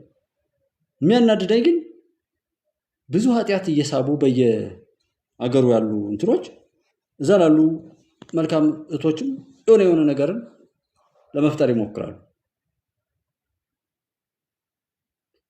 ሰላም ልሁን ካሉ አሜሪካም አውሮፓም ጉባኤ ኢትዮጵያ ከዚህ በፊት በብዙ በድፍረት በኃይል እንደተናገርነው ኢትዮጵያን ለማፍረስ የሚሰሩ ባንዳዎችን በማንኛውም በካርዳቸውም ይሁን በየትኛውም ማግባብ ጠብን የሚለኩሱ እልቂትን የሚያውጁ ግደሉ ተገዳደሉ የሚሉትን በሙሉ ልቅም አድርገው አምጥተው ይስጡ። እንድንግባባ ከተፈለገ ማለት ነው። ልቅም አድርገው ይስጡ። ውጭ ላይ ያሉት ወንድሞችም ቢሆኑ የኢትዮጵያን ገጽታ ለማጥፋት የሚሰሩ ሰዎችን በማውገዝ በያሉበት ስራ ይስሩ። ምክንያቱም የገጽታ ግንባታው ኢትዮጵያዊ የሆነ ምን እየሰሩ ነው? መግደልና መገዳደልን ምርጫን በይፋ መግለጫ አውጥቶ ለምርጫ መሰለፍ ያስገድላል የሚል አዋጅን ከተናገሩ ሰዎች ጋር የተሰለፉ ኃይሎችን ከነሱ ጋር መገኘት ምን ሊያስደርግ እንደሚችል አይታወቅም። ነገ የሚወጣ ነገር ስለሚኖር ኦልሬዲ መዘጋጀት ለመልሱም ሆነ ለመልሱ ለሚሆነው ነገር መዘጋጀት ጥሩ ነው። አልጋ ባልጋ አይደለም። እነዚህ እዚህ አገር ለማሸበር የሚሰሩት ጀዋርም መሳይም ወርና ሀብታሙ አያሌም ሆነ ሌሎች ሰዎች እዛው በያላችሁበት ኢትዮጵያውያን ላይ ወይም በተለያየ ቦታ ላይ የቆሸሸ ነገር ለመውሰድ ሊሞክሩ ይችላሉ። አሰብ ምናምን በሚል እንግዲህ ካርዶቹን ይሄ ያረጀ ያፈጀ ነገር ይዞ መጥቶ አሰብ ምናምን በሚል እንግዲህ ካርዶቹን ጥሎ ጨረሳቸው። ከትላንት ወዲያ ከቴዲ ጋር ስናወራ ነበር። ቴዲዎች ሰምታችኋል። የአብይ የቀረው ካርድ አለ ወይ የሚለውን ነገር አንስተን ነበር። ሁሉንም ካርድ ጣለ። አሁን ይህንን አሁን ኤርሚያስን ለመታዘብ ብሎ ማን እንዳመጣው ቸክ አድርጉና ነገ ደግሞ የእሱን ቸክ አድርጉት። ለዶክተር አብይ እንደ ደረጃ ሀብተወልድ ያሽቃበጠ እንደ መሳይ ያሽቃበጠ የለም ነበር። መጣው እግሩ ስር እየተደፉ ይሰግዱለት ነበር ለዶክተር አብይ። ያንን አምጥተን ነገ ደግሞ ወይ እነሱን እናሰማቸዋለን ምን ይሉ እንደነበረ። መቼም ቪዲዮ እንኳን አያጠፉም። በዛ ላይ እዚህ ሚዲያ ላይ የወጣ ነገር አንዱ ያጠፋው አንዱ ስለሚይዘው ማጥፋት አይቻልም፣ አለመናገር ነው እንጂ። እና ደረጃ ሀብተወልድ ኤርሚያስ እኮ እንዲህ ብሎ ነበር፣ አሁን ግን ለዶክተር አብይ ብሎ እሱን ለትዝብት እንግዲህ መታሰቢያና ደረጃ ሀብተወልድ ናቸው ያቀረቡት። ዩቼኪት እነማን ሌላ ቢያቀርበውስ እሺ ሊሆን ይችላል፣ ግን ከነሱ በላይ ምን ያለ እንደሌለ እያሰባችሁ ስሙት። መጨረሻ ሲመጣ ለካ ቺያሰብ ወደብና በአነሳት የሆኑ ሰዎችን ነቃ አደርጋለሁ። 95 የዶክተር አብይ ውሸቶች አለ። 95 መቶ ሲሞላ እየጠበቀ ኢትዮጵያ እድለኛ መሪ ነው ያገኘችው። ይሄ መመስከር እችላለሁ ፈልጋለሁ። የፈለገ ከጠቅላይ ሚኒስትሩ ጋር ልዩነት ይኖራችሁ የፈለገ ጥሉት፣ ኢትዮጵያ የቴክኖሎጂ መንገዷ ይሄ ጠቅላይ ሚኒስትር ባይኖር ኖሮ በዚህ ርቀት የምትሄድ አይመስለኝም። ይበቃናል። የቴክኖሎጂ አፒታይቱ በጣም ትልቅ ይበቃናል። ሉክ ከቴክኖሎጂ ውጪ ዋና የፈለጉት ነገር ምንድነው? መልካቸው ማለት ነው። እንደውም እኔ እኮ 100 ሳይሞላለት ነው ለካ የተቀየረ። የአብይን አህመድ ውሸት ዘረዝር 95 ሞልተዋል። 100 እስኪሞላ ነው የጠበቅኩት አለ። ሌላም ነበረ። እንዴት እዚህ ውስጥ አልተካተተም ማለት ነው? አብይን በሱ ልክ ያምጠለጠለው የለም። የአማራ ደጋፊ ነኝ ባለበት ሰዓት ላይ ካስታወሳችሁ አንድ ፋኖ ለሞተው የኦሮሞ ታጣቂዎች ይበቃል ብለው ብዙዎችን አበሳጭቶ የነበረ ያ ነገር ነው። አዲስ አበባ ተለጠጠች፣ ያልሆነ ቦታ ወሰደች። የአብይ እንደዚህ ሆነ እንጂ እኔ እናት እኮ ኢትዮጵያ ከመሆን አልፎ የእናቴ ስትሞት እንዲህ አደረጉብኝ ብሎ በኦሮሞ ህዝብ ላይ በጣም ጸያፍ ነገር፣ ብዙዎችን ያስቆጣ ነገር የተናገረ ነው ሰው። በተለይ አብይን እንዳይነሳ አድርጎ ያዋረደው ይሄ ሰው ነው። ብልጽግና ሰው የላቸው። አሁን ያነሳ ነው ስለ ሐሳብ አይደለም። ያሰብ ወደ ምን ለምን እንዳመጣው ሲናገር ሰጣችን 295 ውሸቶች ኢትዮጵያ እሱ ላይ በመውደቋ እጅግ አዘኛ የሚለው ነበር። ሌላ እጅግ ብሎ የልጁን መጫወቻ ሁሉ እያሳየ አብይ እኮ ማለት የህፃን ልጅ ነው እያለ የተናገረበት ሰው እንዳጡ የምታውቁት ነው። መልካቸው የአሁኑ መልካቸው ማለት ነው። እንደ ህዝብ ስልክ እንደፈለጋችሁ ያጎርሳችሁ እንደምትሰሩ በሚሰሩ ሰዎች በመንቀሳቀስ ማሰቡት ታይቱ የሰው ማጣት ነው፣ መድረቅ ነው። ያ ቪዲዮዎች ከቡት የነበረ ምን ይሁን ሁሉ ሰው ተጸይፎት ሁሉ አካል ብሮት አንተ ራሱ ከመጀመሪያው እንደሆነና አብይ ብለህ መጽሐፍ ከመጣ እንደው መጣ አታስረዳንም ነበር? አብይን እኮ በዚህ ምክንያት ነው እንደው የተውኩት። እኔ እኮ ለምን ያው ሁሉ ዋጋ ተከፈለ እኮ ነው ብለው እውነቴን እኮ ነው። በጣም እጅስ አንዳንድ እኮ ለመግለጽ እኮ አልችልም። በጣም ነው እኮ በቃ ግራም ይገባኝ ወንድም አገኝና እኔ ኦልሬዲ ከብልጽግና ብዙ ነገር አልጠበቅኩም ነበር። ከዚህ በለጠ ግን ትንሽ እንደዚህ እንደው ትንሽ ቢሆን ጥሩ ድራማ ይሰራል ብዬ አስቤ ነበር። ስክሪፕቱም ጥሩ ትወናውም ጥሩ ይሆናል ብዬ ነበር። ግን በጣም የተጨመላለቀና እጅግ በጣም አስቂኝ ሆኖ ነው የተጠናቀቀው። በጣም ያፈርኩት ጠቅላይ ሚኒስትሩ ወደ አደባባይ ወጥተው የኢትዮጵያ ሕዝብ ስለመረጠን እናመሰግናለን፣ ትልቅ ሸክም የጣለብን ምናምን ብለው ሲሉ በጣም ነው የገረመኝ። አንደኛ በምርጫ የተሳተፈው ሕዝብ ያውቀዋል እና መሪያችን ይዋል እና እሱ የማይናገር ሕዝቡ ያውቀዋል ካልክ ፋሲል የማይናገር አሁን የፋሲል ችግር አለ እንዳልኳችሁ ቅድም ነው። ፋሲልንም ወንድም አገኝንም ተከታያቸው ነው ባለጌ። አሁንም እላለሁ ይሄን ሐሳብ ምርጫ አይካሄድም የሚለውን ከትናንት ወደ ዕለት አሰምቻችኋል።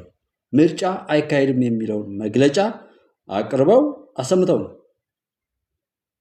ያሰሙን። 95% በእኛ ቁጥጥር ነው እያሉ ከአስረስ ማረ ጋር እንደማይካሄድ ነው የሰሩት፣ እንዳይካሄድ ነው የሰሩት፣ እንደማይካሄድ ነው ያረጋገጡልን።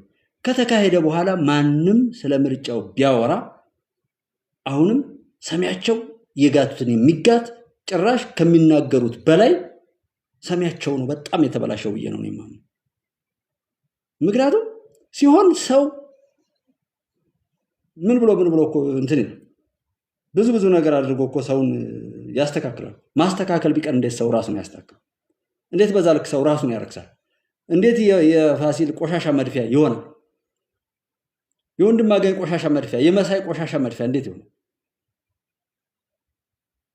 ያ ቆሻሻ መድፊያነት ከራስ የመጣ ባይሆን እንደዛ ይሆን ዝም ብሎ በአንድ ቀን የሚመጣ ነገር ስለማይሆን ማለት ነው።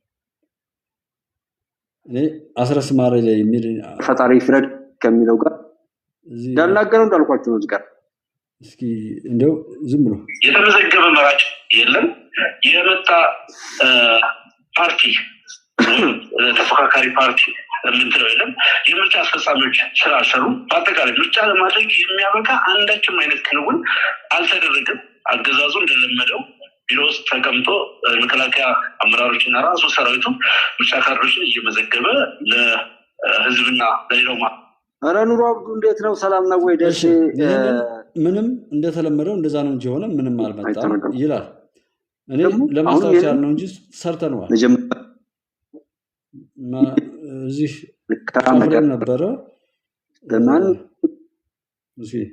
ምርጫ ለማድረግ የሚያበቃ ቅድመ ሁኔታዎችም አልተከናወኑም። ፍጹም ሐሰተኛ የሆነ መረጃ ነው ማለት ነው የቀረበው ሪፖርት። አስረስ ምናልባት እንደው በመቶኛ ማስቀመጥ ይቻላል። ላለፈው 36 ወራት በፋኖ ኃይሎችና መከላከያ ሰራዊት በቀጠለው ውጊያ በርካታ ቦታዎችን የፋኖ ኃይሎች ተቆጣጥረው አዲስ ህዝባዊ መዋቅር መስርተናል እያላችሁ ነው። ከህዝብ ጋር ውይይትም እያደረጋችሁ ነው። እናንተ በተቆጣጠራችሁት ቦታ ላይ ህዝቡ ሰላማዊ ሰልፍ ወጥቶ ተመልክተናል። ምናልባት ይህንን በማነጻጸር በመቶኛ ማስቀመጥ ይቻላል። በአማራ ክልል የኢትዮጵያ ህዝብ ተወካዮች ምክር ቤት ካለው 547 መቀመጫ 136 ወንበር ነው ያለው 38። ስለዚህ አጠቃላይ ሄደው ምናልባት ከምትቆጣጠሩበት ቦታ አንጻር ደግሞ ከ80% በላይ ክልሉ በፋኖ ቁጥጥር ስር እንዳለ እንግዲህ የታወቀ ከምርጫ ፐርስፔክቲቭ ካየው ግን ወንድማገኝ ሌላ መልክ የሚመረጥበትን አንድ የምርጫ ክልል ነው የሚባለው በምርጫ ኦኬ። አሁን ስለዚህ ይህንን ያለና አይ ምርጫ በቃ በፍጹም እንደማይካሄድ የነገሩን ሰዎች ምርጫው ሲካሄድ ከዛ በኋላ ድራማ ሆነ ምን ሆነ በቃ አይካሄድም ብሎ እዛ መግለጫ ላይ አተኩሮ የሰራ ሰው ምን አነጋገረው? ከዛ በኋላ ይህንን ሰው የሰሙት ናቸው እንጂ የማይረቡ። ታዲያ የሱ እኮ ችግሩ ነው። ችግሩ እኮ አለ። በቃ አይካሄድም አለ። አይካሄድም ማን ወንድ ነው የሚያካሂደው ብሎ ለዛ እሰራለሁ እርምጃ ወስዳለሁ አለ። እርምጃ ወሰዱ ተባለ። በዛ ጉዳይ ብዙ አወራ። የሰራነውን በሙሉ እያበላሸ የሚሄደው ሰው ምንም ያህል መከራ ቢገጥመው ባያልፍለት ቢረገጥ ምን ቢሆን እኮ ይገባዋል። ምክንያቱም ስለማይጠቅም ነው። ወይም ደግሞ ያ ሰው ራሱ በሽተኛ ስለሆነ እንጂ የነዛ የሰዎች ንግግርና አካሄድ ማራኪ ሆኖ ምናምን አይደለም። ለታሪክ ፍርድ ብለን ያደመጥነው እንትን ያለው አለ። መቼም የትም እንዳይደገምና ለታሪክ ፍርድ ለመተው የአፋብንን ምርጫ ጠል መግለጫ እንደሚከተለው አንብበን በዩቲዩባችን እናስቀምጣለን። ይሄ ማርች 19 ነው መግለጫው የወጣው። ከጥላት ጋር በመሰለፍ ህዝባችንን ለተጨማሪ ጥቃት አሳልፎ የሚሰጥን ማንኛውንም አካል አንታገስም ይላል አፋብን መጋቢት 6 ቀን 2018 ዓ.ም ያወጣው መግለጫው። መጪውን ያገዛዙ ምርጫ አስመልክቶ ከአማራ ፋኖ ብሔራዊ ንቅናቄ አፋብን የተሰጠ መግለጫ የአማራ ህዝብ በጨፍጫፊው የብልጽግና ስርዓት የዘር ማጥፋት ጦርነት ተከፍቶበት ህፃን፣ አዛውንት፣ ሴት፣ ወንድ፣ ወጣት፣ ሽማግሌ ሳይል በአየር በምድር እየተጨፈጨፈ ይገኛል። የአማራ ህዝብም ሊያጠፋው ከመጣው አረመኔ አገዛዝ ራሱን ለመከላከል ከፍተኛ ተጋድሎ እያደረገ በድል እየገሰገሰ ነው።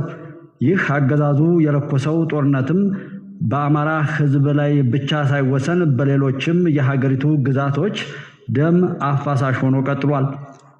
በዚህ የአገዛዙ ጦረኛ ባህሪ የተነሳ በመላ ሀገሪቱ ሰላም ከጠፋ ዓመታት እየተቆጠሩ ነው።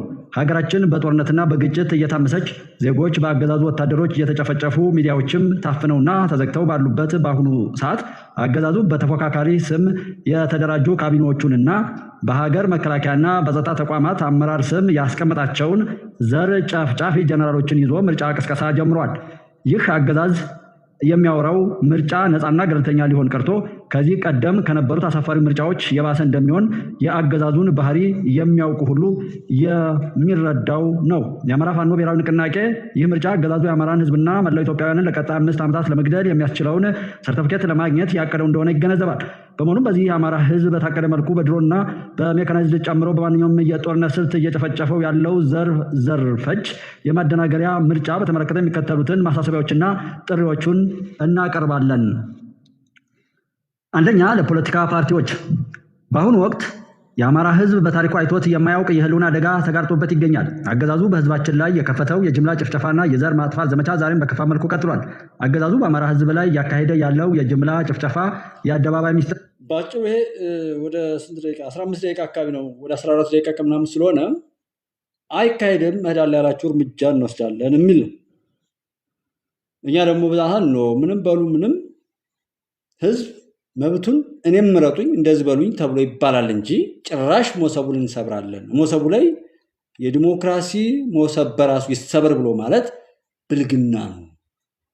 ከመስከረም ጀምሮ ኢትዮጵያን ለማፍረስ የመጨረሻው እቅዳችሁ ነው። ሶስቱ እንዲሳካ አንፈቅድም።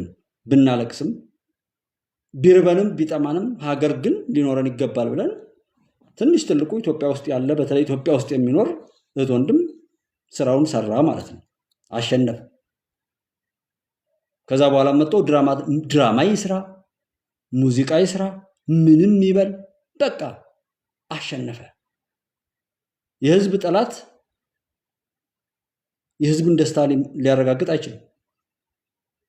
አሁን ያሳዩዋችሁ ጃዋርም ፋሲልም ሆነ ወንድማገኝና መሰል ያሳዩዋችሁ ሰዎች የህዝብ ጠላት ናቸው፣ የኢትዮጵያ ጠላት ናቸው። የኢትዮጵያ ህዝብ ሲያነባ ንባውን ገድበው የሚሸጡ ናቸው። እያገዳደሉ ደሙን ገድበው የሚሸጡ ናቸው። አንድ ቦታ ላይ አንድ ሰው ሲያድኑ አንድ ሰው ሲያበሉ አይታችኋቸው አታውቁም። የምታውቋቸው ተከታዮቻቸውን ብትሆኑ ከእናንተ ኪስ ሲያልቡ ኪሳቸውን ሲመዘብሩ ከኪሳቸው ላይ ገንዘብ ሲወስዱ ብቻ ነው የምታውቋቸው እንጂ አንድ ቦታ ላይ ሄደው ለተራበ ሲያበሉ 1 ሜትር ኬንዳ ሲሰጡ ከህዝብ ጋር በቅንነት ሲተዋወቁና ሲጎበኙ አታውቋቸው። ኢቭን አብረው እንኳን አንድ ቦታ ላይ ተገናኝተው በጎ ንግግር ሲነጋገሩ አታውቋቸውም፣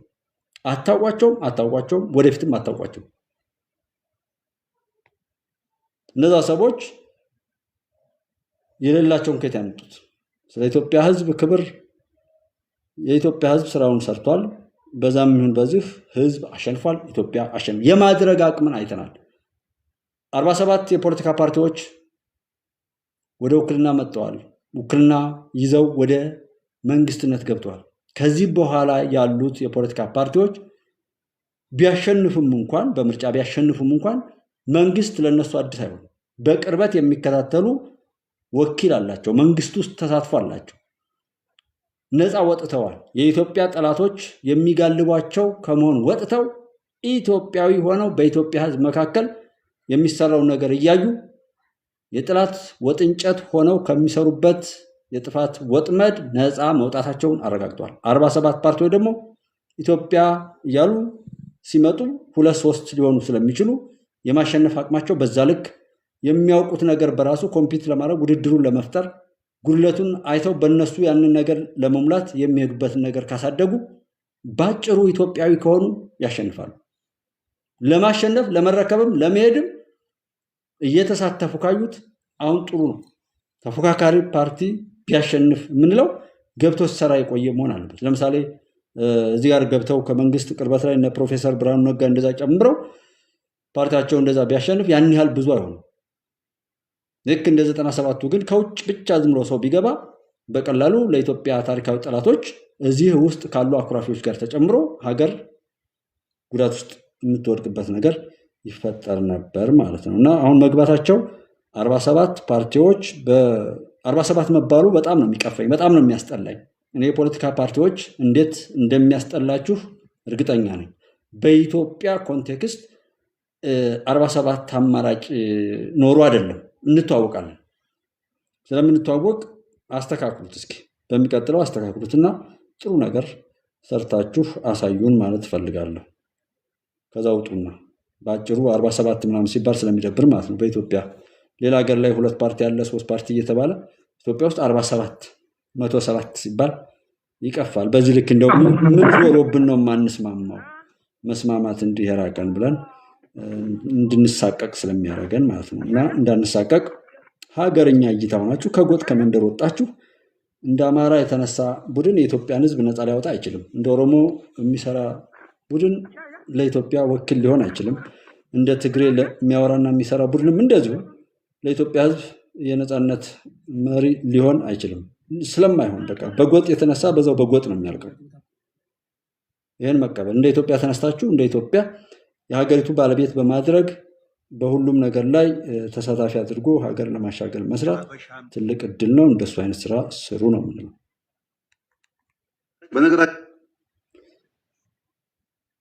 ተለይን ቅጥ ያጣ ሌብነት ፋይት ማድረግ አለብን። ኤቭሪዌር ተለይን ቅጥ ያጣ ሌብነት ፋይት ማድረግ አለብን። ኤቭሪዌር ግለሰቦች ሀብት እያከማችሁ እንደፈለጉ የሚያተራምሱበት ሀገር አይኖርም ካሁን በኋላ። ተለይን ቅጥ ያጣ ሌብነት ፋይት ማድረግ አለብን። ዋናውና በጣም ብዙ ሰው የሚያናደው ነው፣ ሌባው መስረቅ አይችልም። የሰረቀውን ገንዘብ ከሱ በታች ያሉ ነፍሰ ገዳዮችን እየቀጠረ በቢዝነስም ሆነ በተለያየ ነገር ኮምፒት የሚያደርጓቸውን ሰዎች እንደሚገቡበት አይነት ያንን አይነት ውድድር እየፈጠረ በማስገደል የሚካሄደው በዛ ምክንያት ነው። ሁሉ ነገር ባንኮች በብሔር ናቸው፣ መኪኖች በብሔር ናቸው። ባንኩ በብሔር፣ መኪናው በብሔር።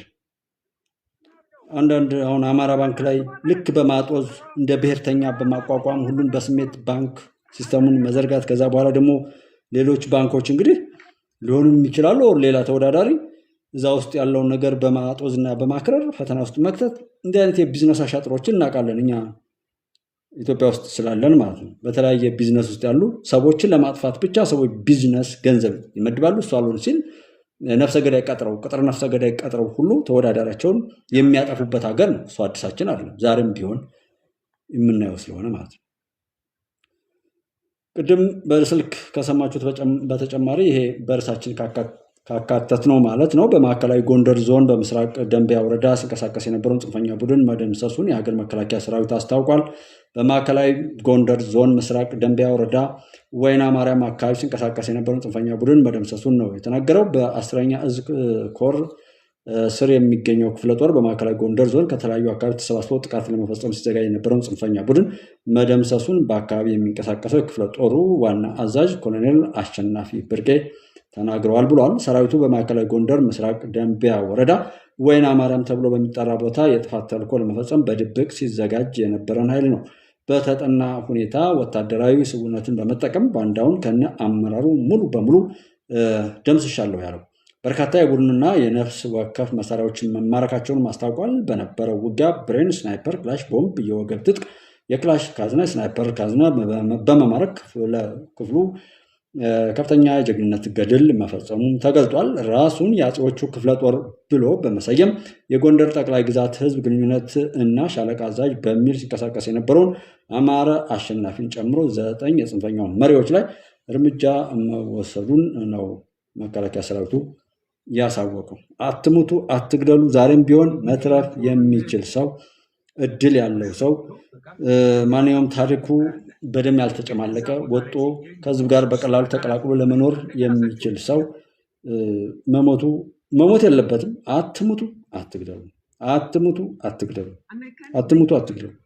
ዛሬም ነገም የምንለው አትሙቱ፣ አትግደሉ። እጃችሁ በደም ከተጨማለቀ በኋላ ማንም ነው የሚጫወትባችሁ። ማንም ነው የሚለምንባችሁ። በየቦታው ያለ ለማኝ አፉን ስለከፈተ ከእናንተ ጋር ሆኖ እንትን ያህል እንዳይመስላችሁ። በጣም ህይወቱ የተስተጓጎለበት አለ።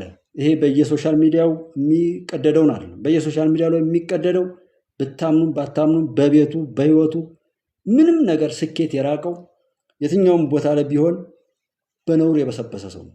ሞት የሚናፍቀው ገዳዩን የሚናፍቅ ነውረኛ አፉ የተከፈተ መቃብር የሆነ እናት አባቱን የረገሙት አለ በየቦታው። ብልጽግና እላዩ ላይ ብዙ ማዕቀቦች የሉትም። አሁን ብልጽግና እላዩ ላይ ብዙ ማዕቀቦች የሉትም። እንደዚህ ባለ ሁኔታ ሌላ ጦርነት ሊመጣ በሚያሰጋበት በዚህ ወቅት በጦርነት ውስጥ ስላሉ ተሳታፊዎች ሲነገር አንድን ወገን ብቻ የግጭት አነሳሽ አድርጎ የሚፈርጅ፣ አንድን ወገን ብቻ የተጠያቂነት እንቅፋት አድርጎ የሚፈርጅ ውሳኔ ራሽናል የተቀመጠበት ውሳኔ ሲተላለፍ ኢፍትሃዊ ነው፣ አድሏዊ ነው፣ ጦርነቱንም አያስቀርም እያልኩ ነው። አሁን አንተ እንድታስረዳኝ እየፈለግኩ ያለሁት እንዴት ፍትሃዊ እንዴት አድሏዊ እንዳልሆነና እንዴት ጦርነት እንደሚያስቀርም። እኔ ሁሉን አቀፍ ያልኩበት እንዳልኩ ሰፋ አድርጌ በዛ መንገድ ባየሁበት አስቀምጫለሁ። አለመስማማት አንድ ነገር ነው። ሁለተኛ ፍትሃዊ ያልኩበት ከህወሓቶች አንጻር እንጂ እኔ ንጽጽር ውስጥ ገብቼ ብልጽግናን በዚህ ደረጃ እገሌም በዚህ ደረጃ መጠኑ እንዲህ ሌላውን መቀጣት ነው። እኔ ዋናው ታርጌቴ በዚህ ማዕቀብ ላይ ህወሓት እንደ አንድ ትግራዋይ እንደ አንድ በህወሓት በደል እየደረሰበት እንዳለ ማለት ነው። እኔ አስቀምጫለሁ በግልጽ በዚህ እኔ በህወሓት ላይ ታርጌት ማድረጋቸው ይህንን እርምጃ ወሰዳቸው ትክክል ነው ብዬ ነው ማምነው። ፍትሃዊም ነው። ከብልጽግና ጋር ስላለ ጦርነት እየተወራ አንተ ነው ያው በነገራችን ላይ አንተ እንዳልከው ህወሓትን ብቻ አይልም ትግራይ ሴኩሪቲ ፎርስስ ነው የሚለው። ያው እኔ እናንተ እንስማማለን አሁን ያለው የትግራይ ወታደራዊ ኃይል ቶታሊ በህወሓት መጠለፉን፣ ግን አሜሪካ የሚለው ግን እንደዛ ትግራይ ሴኩሪቲ ፎርስስ ነው የሚለው። ስለዚህ አሁን ምን መሰለ ቲዲኤፍ እያሉ ይጠሩ ነበር አሜሪካኖች በጊዜው።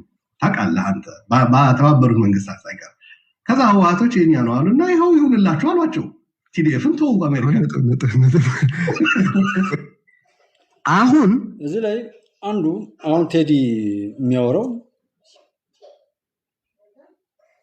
ጀስት ለምን እንደሆነ የሚያውቅ ያውቀዋል፣ እሱም ያውቀዋል። የሚደናገረው ግን ለምን ይደናገራል? ጥምዶን ፈጠርኩ ያለው ማን ነው? ፕሪቶሪያን አፍርሻለሁ። የጨበራ ምርጫ ተካሂዶ ያም 5 ዓመት አልፎት 6 ዓመት ሆኖት እሱን ጠርቶ መንግስቱን በዛ መልኩ መልሻለሁ ያለው እያለ 2 ጊዜ መፈንቅለ መንግስት ያደረገ እያለ ብዙ ነገሮችን የምታስታውሱትን ያላስታውሱና በራሱ ወጥቶ የተናገረበትን ነገር ሁሉ ውሰዱና ያ ቡድንና ብልጽግና ወይም የኢትዮጵያ መንግስት እንዴት እኩል አይታዩም ነው የሱ ክርክር ነው። ይሄም ማቀቡ በጣም አንጣጣቸዋል። ቡችሎቹ በጣም ተንጫጭተዋል። የቅድማንም ብዳይታቸዋል። በተለያዩ ላይ እየተንጫጩበት ነው። ለምን ጤነኛ ከሆነ ቴዲም ሆነ ሌላው ሰው አይ የፕሪቶሪያ አፍርሻለሁ 2 ጊዜ መፈንቅለ መንግስት አድርጌያለሁ አድርጓል፣ ይታወቃል፣ አልካደም። ዲዲአርን አላስፈጽምም ብሎ ብዙ ነገር ሆኗል። ብዙ ነገር ያንን ሁሉ ነገር ረስቶ አይ በቃ ምንም ነገር እንዳላደረገ ወታደር እየሸጠ እንደሚኖር ምናምን ያልተደረገ የወንጀል አይነት መጠየቅ የተሻለ ነው። ያ ሆኖ ግን እየለመነ የኢትዮጵያ ህዝብ ደግሞ መንግስት ለምንድነው ትግስት በዚህ ልክ የበዛው? ምን ሆነ ነው? ምን ለማለት ፈልገ ነው? ሌላ ህዝብ እንዲያልቅ ነው ወይ እየተባለ ከዚህ እየተቀሰቀሰ ባለበት ላይ ለምን ተነካን ብለው ይጣጣሉ። እየጮሁ ይጣፋሉ። ችግር የለው።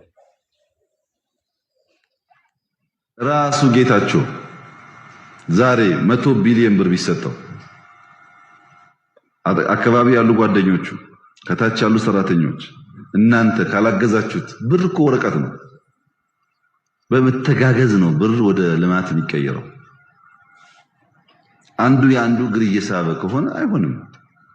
በፌደራልና በክልል ብቻ አይደለም፣ በክልል ውስጥ ራሱ ቢሆን ማለት ነው። መተጋገዝ ያስፈልጋል። ምክንያቱም ደሃገር ነው ያለ። ደሃገር ይዘን ትንሽ ገንዘብ ይዘን ካልተደጋገፍን አይሆንም። ራሱ ጌታቸው አሁንም ወረቀቱ ብቻውን ማግኘት ሳይሆን መፍትሄ ላይ ያመጣ የምችለው ያንን ነገር መጠቀም ላይ የሚለውን መልእክት ነው ለማስታወስ ነው። ያው ተነግሯል። ሰው ግን ምንድነው አልሰማም አይነት ነገር ካልሆነ በስተቀር ተነግሯል በተደጋጋሚ ማለት ነው። ታዲያሽ በየመጣ ነው አሱ ጨርቅና እንትንማ በደንብ አዘጋጅተ መድኃኒዓለም የሚቀበርና ጉድጓድ አስቆፍርለት እስከዛ ሮቢት እና እንጂ ለወሬ ፈቃደኛ ናቸው። ምን አዛሩ እንግራ ምን ያረጋል ደግሞ ያቃጥሉትን ማታ የሚቀበር እንደሆነ ነው እንጂ ዙሮ በቃ ሸቲ ይዞት እየመጣ ነው አስነስቻለሁ። አሁን አጃቢው ነው የጠፋኝ አላውቀዋለሁ እኮ አጃቢው ለብዷል እኮ አልሞተም። ገና ነው አጃቢው ቆስሏል እንጂ ደህና ነው ብሏል። ወደ አርባይቱ በቃ ስጦት ልኬዋለሁ። ስጦት ነው ልኬዋለሁ። ሸቴ ደውለት ልኬዋለሁ። ሌላ ሰው ዝዋል ለቆዳ ኧረ መድኃኒዓለም እንደማ አልቋል እንጂ ምን ወደ 30 ምናምን አንተ ወደ 30 ምናምን የሚሆን አስከሬን ነው እንዳለ ወርቆ አለ የኛ እነሱ አንስተው ደው ነው እንደዚህ ነው። የሞተውን ሁሉ እየቆጠሩ የሚያወራችሁ ለዛ ነውና አትሙቱ አትግደሉ ነው። እንኳን ግፍ ተሰርቶ በሐቅ መኖር የሚቻልበት ዘመን አይደለም። ስንት ሰው እንደማስተዋሉ እንደ ኖህ ዘመን ዝም ብሎ ምን ታመጣላችሁ አይነት ነገር አለ።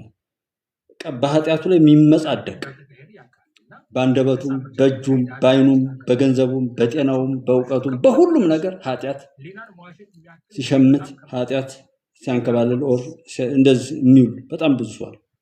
በጣም ብዙ በኢትዮጵያ ላይ ብቻ አይደለም። በተለይ የትራምፕ መንግስት የትራምፕ አስተዳደር በምስራቅ በአፍሪካ ቀንድ ላይ ምንም አይነት የፖለቲካ ፖሊሲ የለውም፣ ፎሬን ፖሊሲ የለውም፣ እንደሌለው ነው የሚያሳየው። ምክንያቱም የበፊቶቹ እቀባዎች ራሱ በቂ ነበሩ ጦርነትን ለማስቀረት የተደረጉት እቀባዎች እነሱ ኢፌክት ቢኖራቸው ኖሮ ማለት ነው።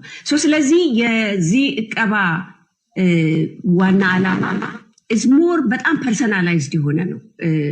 ፐርሰናላይዝድ ሆኖ ነገር ግን ኢምፕሊኬሽኑ ተጽዕኖ ብንተነትነው በምስራቅ በሆርን ኦፍ አፍሪካ ላይ የሚሆን በኢትዮጵያ ላይ በጣም ትልቅ ኢምፕሊኬሽን ያለው ነገር ነው። 1 2 3 ነገሮችን ጊዜ ምን ያክል እንዳለ አላውቅም ላይ መጥቀስ ፈልጋለሁ። ከዶሜስቲክሊ ወይ በሀገር ውስጥ ፖለቲካ ብትመለከተው የቲፒኤልኤፍ እና የገዢው ፓርቲ የፕሮስፐሪቲ ፓርቲ ግንኙነት የማዕቀብ ሳይሆን የፖለቲካ መበላሸት ነው አይደለም። ለዚያ በቃው ለምሳሌ ፕሪቶሪያ የሚባል አግሪመንት አለ፣ ስምምነት አለ። የፕሪቶሪያ መውደቅ መፍረስ ነው አሁን ለሌላ ዙር ጦርነት ሁለቱንም እየጋበዘ ያለው ነገርና ኢንስትሩመንትስ ነበሩ። የአሜሪካን መንግስት ፍላጎቱ ቢኖረው ኖሮ በሁለቱ መካከል ሌላ ዙር ጦርነት እንዳይነሳ ማድረግ የሚችል ራሱ የአሜሪካን መንግስት ትልቅ ሚና የተጫወተበት ፕሪቶሪያ የሚባል ስምምነት አለ። የሁለቱን ግንኙነት ለማሻሻል ብቻም ሳይሆን ትግራይ ወደ ሀገረ መንግስት በሂደት ወደ ሀገረ መንግስቱ የመመለስ እድል የነበረው ዶክመንት አለ፣ ኢንስትሩመንት አለ ማለት ነው፣ የፖለቲካል ኢንስትሩመንት። ስለዚህ ፍላጎቱ ያ ቢሆን ኖሮ ማዕቀብ ደረጃ መድረስ አልነበረም። ያንኑ እሱን ኢንፎርስ ማድረግ ይቻል ነበረ። ይች ግን አልነበርም፣ የለም። በአሜሪካን መንግስት በኩል የፕሪቶሪያን አግሪመንት በስራ ላይ የመዋል ፍላጎትም የለም።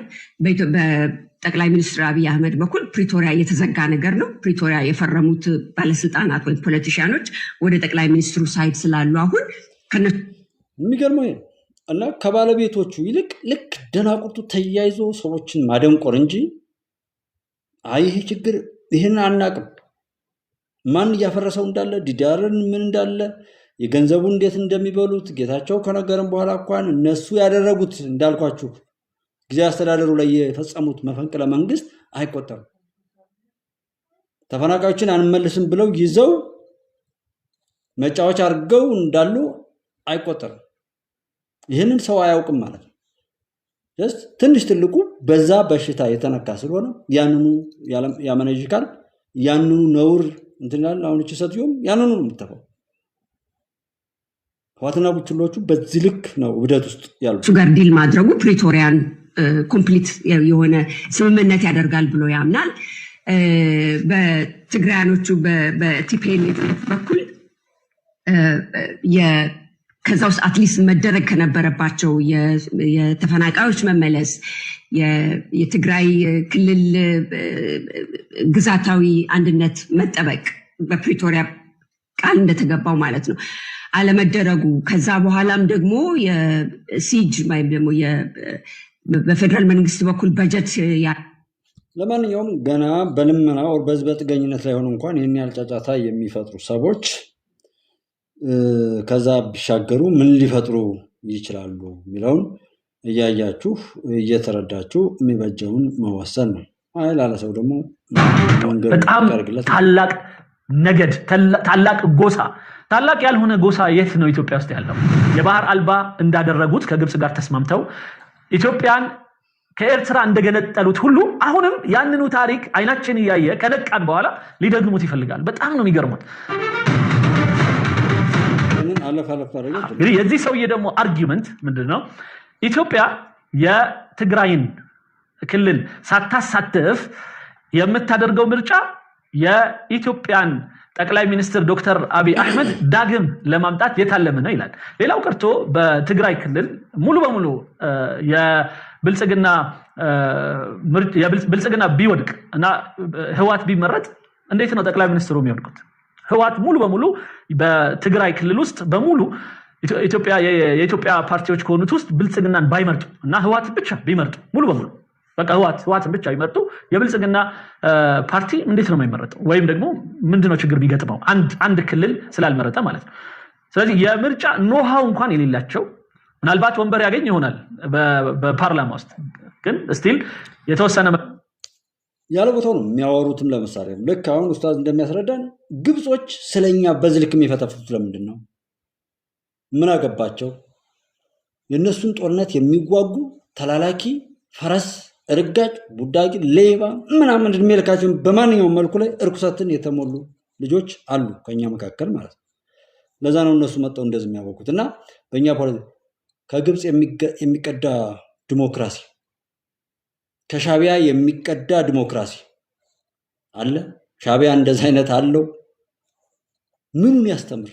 ግብጾች ስለዚህ ገብተው እንኳን ድንቁርናቸውን በዛ ልክ ነውራቸውን፣ ባለጌነታቸውን፣ ከሃዲነታቸውንና በዚህ በዙሪያችን ከኛ ውስጥ ካሉ ሰዎች ጀምሮ ባዳና ተጋላቢያ እንትን ብለው በሱዳን በሶማሊያም በሌሎችም በዚህ በአካባቢያችን ባሉ ያው ኢሳያስ እንደነገርን ደግሞ እኛ ኤርትራውያን ራሱ ሻቢያዊ ማለት ነው ኤርትራውያንን ስለማይወክል ማለት ነው የሻቢያን ቡድን እንትን ብለው ገንጥለው ኤርትራ እንደዛ ያደረጉት ለነሱ መጠቀሚያ ሊያደርጉ ነው እንጂ ለኤርትራ ህዝብ አዝነው ኤርትራ ሀገር ሆና ራሷን ችላ ትኖራለች ብለው አይደለም ብሎ በራሱ አንደበት መስክሮልናል።